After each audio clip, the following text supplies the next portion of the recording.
Kalih santai nggih. Rileks mawon. Kalih informasi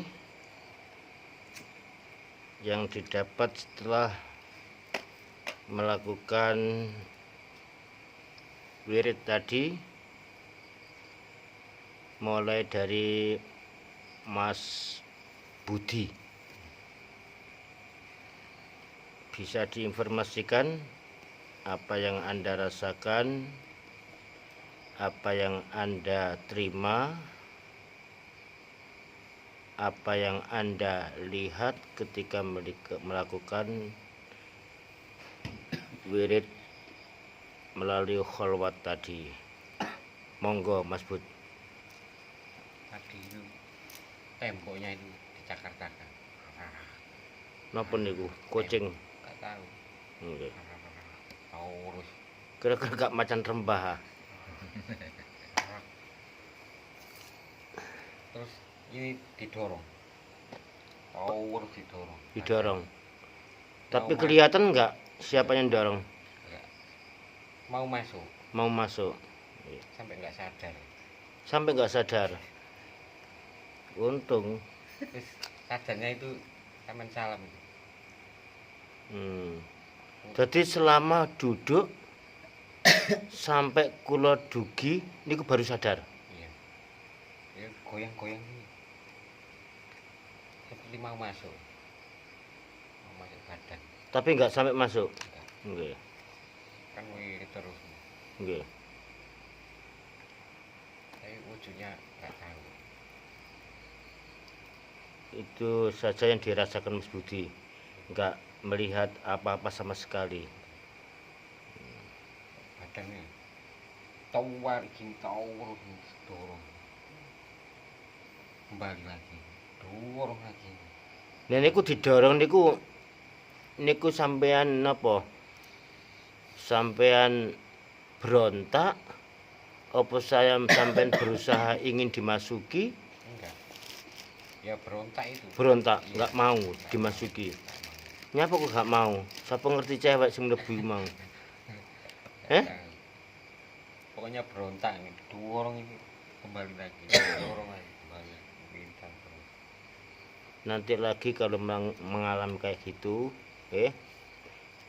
Mas Budi nggak boleh berontak, apapun wujudnya, apapun bentuknya, karena di saat sampean duduk di situ, sampean tidak boleh terpengaruh dengan apapun itu, nggak boleh terpengaruh, baik mendorong atau menerima terserah, karena misi kita melakukan kholwat ini adalah hanya mencari ridho Allah.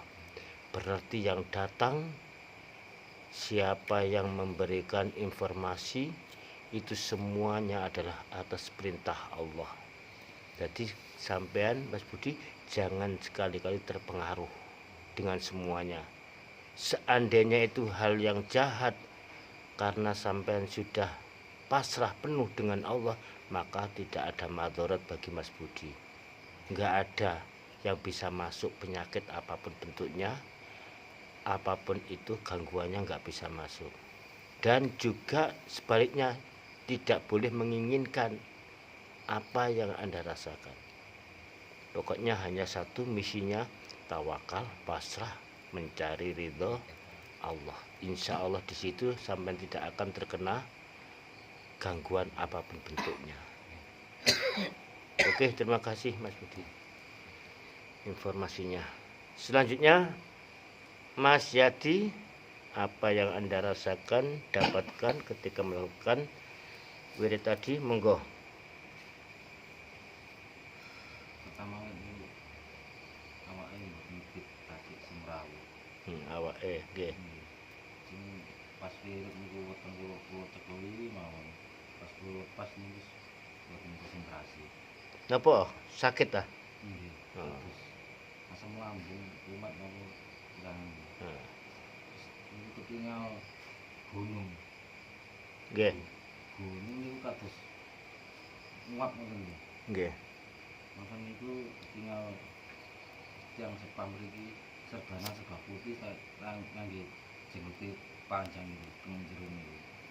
Terakhir niku sapi. Sapi niku putih kados sapi puan. Niku pun.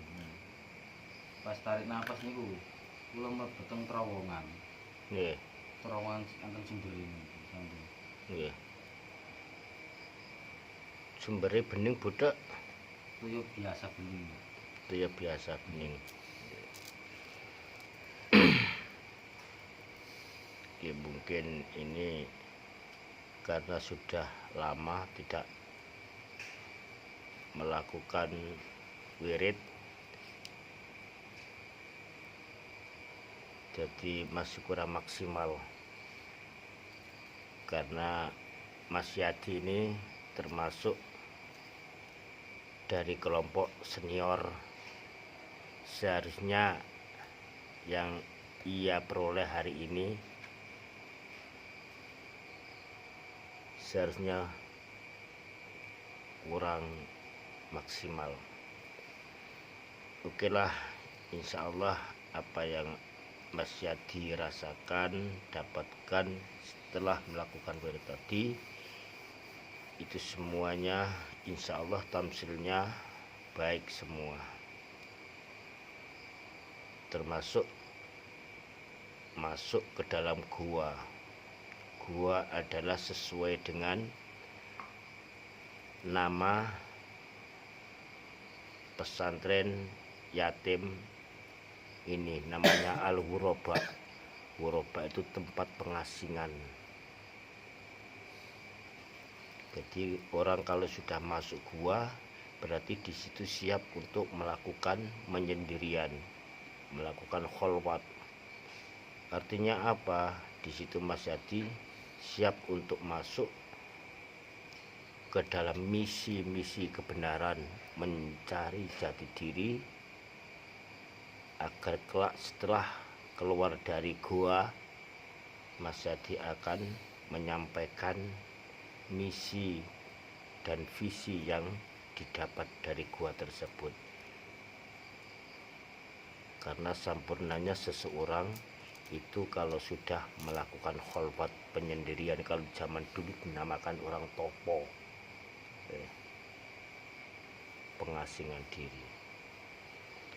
Oke, terima kasih Mas Yadi atas informasinya. Dilanjutkan Mbah Giono, monggo. Mbah Giono. Kosong kalau tangan sakit. Informasi nih Mbah Giono, zong. Tangan sakit, masalah sakit. Karena awake kurang fit, ya. Kadek gak adus pisan. Lawannya terus. Jangan adus. Jadi kurang maksimal persiapannya. Dilanjutakan Pak Mudin, monggo informasinya dari awal hingga terakhir wirid tadi. Betul.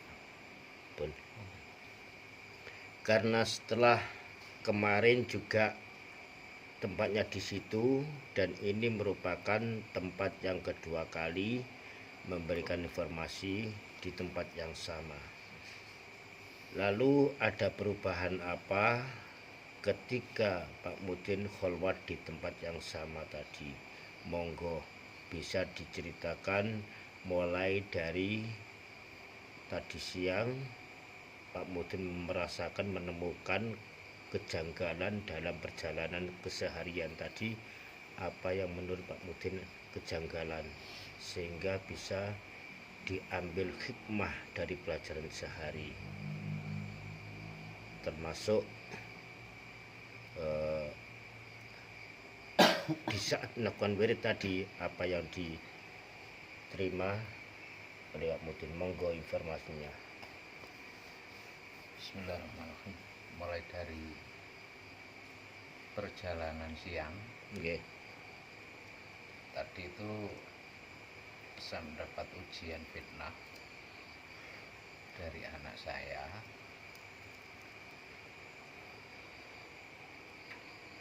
Karena kemarin saya membaca bakar laran ten gene latar niku Kemarin nggih, kangge ya bakar nggih. kemarin sebelum Nggih. terjadi fitnah itu Oh iya. laran itu Heeh. berupa harta benda itu Heeh. Jadi itu lambang lah istilahnya. Lambang. Heeh. terjadi tadi siang, tadi sore. Iya. Tadi sore dari pihak BRI datang, dari pihak Mekar datang, Heeh. dari pihak BPKB datang. Iya. Semuanya menagih kepada anak saya. Saya kaget Hari ini. usia hari ini. Iya ya. Akhirnya saya berusaha untuk mengekang diri karena saya dalam keadaan puasa, tapi saya selesaikan sekaligus. Iya. Ditobati nak nggih. Ditobati. Utangnya ditobati mulai sekarang. Bapak Cik Holwat, Nggih. iki ujiane Bapak. Istri saya menangis kejadi-jadinya Gus tadi itu. Iya ya. Hampir putus asa lah istri saya. Iya. Karena mendengar hutangnya anak saya yang segitu banyak diatasnamakan ibunya gitu loh. Akhirnya saya harus mengendalikan diri itu tadi. Iya. Ini Bu ya, aku iki sik nglakoni.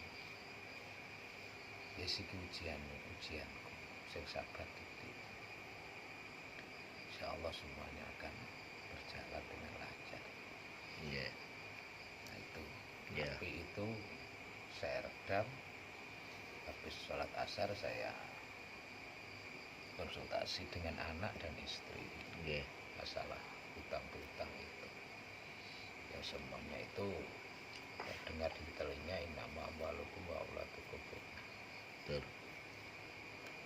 Akhirnya saya bisa mengendalikan diri itu karena saya sebelumnya membaca situasi membakar laran ya namanya laran banyak ya dibakar di latar niku. Enggak taunya ternyata itu isyarah. Isyarah Ya. berupa harta Api. benda yang harus diselesaikan dan dibakar. Akhirnya saya bilang kalau toh memang jalan satu-satunya harus hijrah, maka aku njaluk tolong sampai sing ikhlas menawa aku iki nglakoni mbuh kapan aku iso lulus baru iso milih. Untuk sementara ini saya hanya bisa pulang sekedar menjaga amanah sebagai tokoh kampung. Ya. Hanya itu saja. Waktu siang. Setelah itu ada dorongan, wis segeralah kamu kembali ke sini. Nah sebelum kembali ke sini, kula digodho kalih putu kembar nih. Nggih. Oh Bapak Haji. Kula disalami. Ya enak Bapak kate ngaji. Tapi gambaran saya di sana, di sini nanti saya ketemu dengan Mas Yadi. Mas Yadi, Mas Dwi, Iya. pas dari sana, wakmu dinteni lho kono. Dan ternyata saya kesini pas ketemu jenengan wau. Akhirnya mbahno kula sapa wau ki mbahno nggih. No, saya sampai di sini. Di sini damai, nggak ada masalah, semuanya clear. Saya berusaha untuk netral, nol lagi di sini. Akhirnya kalau memiliki cerita-cerita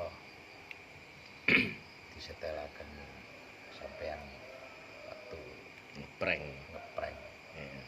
Apakah saya harus gila? Kan gitu kan, Iya, kan, iya. kan perlihatkan itu kan. Iya. Apakah saya harus gila dulu? Betul. Harus Maka gila. saya harus rendah-rendahnya seperti itu. Ini saya terapkan di dalam wirid. Ya Allah, kalau memang saya masih hina, belum pantas untuk berjumpa Rasulullah, saya sadar itu. Akhirnya tetap saya wirid santai, wirid tidak ada masalah, damai-damai saja. Tapi di tengah perjalanan Pas wirid pas wirid ada 2 tetesan embun, kayak tetesan embun gitu loh. Celum, ya, celum gitu ya, jatuh ke jatuh ke ke kayak kubangan gitu, oh ya, tetesan. yang dilihat Pak Mudin. Terdengar bukan terlihat. Oh ya, Yang terlihat itu hanya kilatan cahayanya itu saja. ya. Seperti kemarin sama kilatan cahaya. Mm-mm.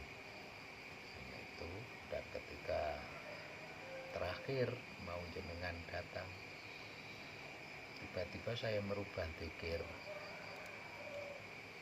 Lebokno ketika nafasmu masuk Allah, dan ketika keluar kau sebut nama Rasulullah, salawat Ibrahim, salawat Jibril itu tadi, sallallahu alaihi Muhammad. Setiap nafas Allah sallallahu alaihi Muhammad. Itu baru berjalan berapa terus dengan datang tadi. Ya. Hanya itu yang saya dapat. Oke, terima kasih. Mudah-mudahan semua yang dilalui oleh Pak Mudin, mulai dari kisah waktu siang sampai melakukan wirid, itu merupakan betul-betul ujian. Kalau memang betul-betul sebuah ujian, harapan kita memohon kepada Allah agar Pak Mudin diberikan kemudahan, diberikan ketenangan jiwanya, diberikan kesabaran. Untuk Pak Mudin sendiri juga kepada keluarganya. Karena bagaimanapun ketika kita semakin dekat dengan Allah, menjalani ziyadah ibadah kita, maka Allah pasti akan merespon ibadah seorang hamba melalui ujian. Allah akan menunjukkan apakah hambaku yang merasa dekat dengan aku ini betul-betul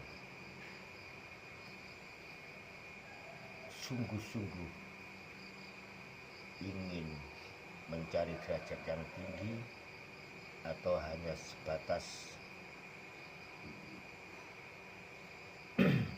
ibadah-ibadah biasa saja.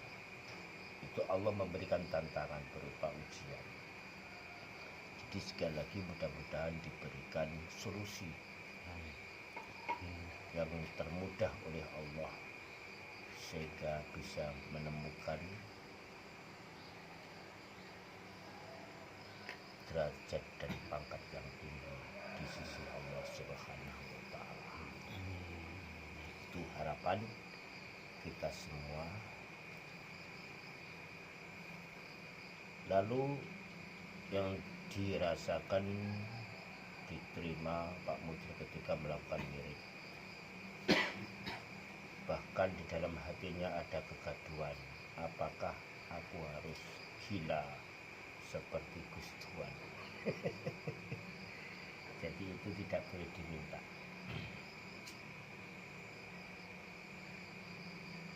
Karena itu berat. Kalau memang Allah takdirkan Pak Mudin melakukan seperti itu, oke. Itu karena pemberian Allah, tidak karena sendiri. Kalau keinginannya sendiri berarti kita mencari pasangan, mencari tantangan yang ada nanti ada nilai-nilai keinginan yang lain. Jadi kita melakukan perjalanan yang sesuai dengan berjalannya air. Nah, sehubungan dengan itu termasuk melakukan wirid di saat ada ijazah dari guru itu tidak boleh dikurangi dan tidak boleh ditambah. Termasuk ketika disuruh baca istighfar, ya istighfar saja, disuruh baca sholawat saja, atau membacakan bacaan-bacaan yang lain. Karena semuanya nanti ada fasenya, ada waktunya, sehingga guru itu memandang sampai seberapa kemampuan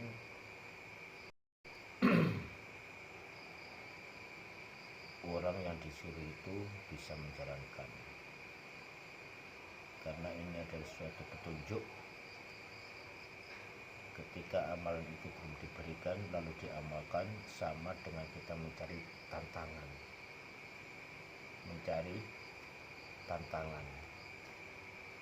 yang ada nanti akhirnya adigang adigung adiguno, sopo aku sopo siron.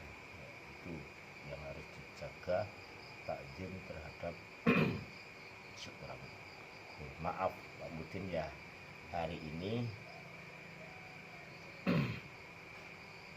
statusnya sama, tapi dalam hal yang lain-lain itu nanti ada waktunya, ada tempatnya. Oke, itu pelajaran bagi aku. Alhamdulillah, terima kasih. Mudah-mudahan semuanya saja fa innamal usri yusran, di balik kesukaran pasti ada kemudahan, di balik ujian pasti ada peningkatan. Mudah-mudahan semuanya diberikan solusi yang terbaik oleh Allah Subhanahu wa taala. Sahil umurina yasir umurina. Terima kasih. Selanjutnya informasinya kepada Mas Dwi, merupakan informasi terakhir. Monggo dipun sampaikan apa yang Mas Dwi rasakan selama melakukan wirid tadi. Monggo Mas Dwi. Pundak kula tengen, Mbok. Nggih. Pundak sebelah kanan. Kau wemeng. Duka kena napa? Saking kemenge. Nggih. Udah lapo. Pas nafas bau pun pelong ngoten. Pas tarik nafas. Ini mulai ke sholat sampean mau kena opo lho. Nggih. Dirawase kemeng ngoten. Tapi setelah melakukan penetralan suasana fisik lalu Pun ilang. kembali lagi. Ini pun biasa. Nek ngoten mawon.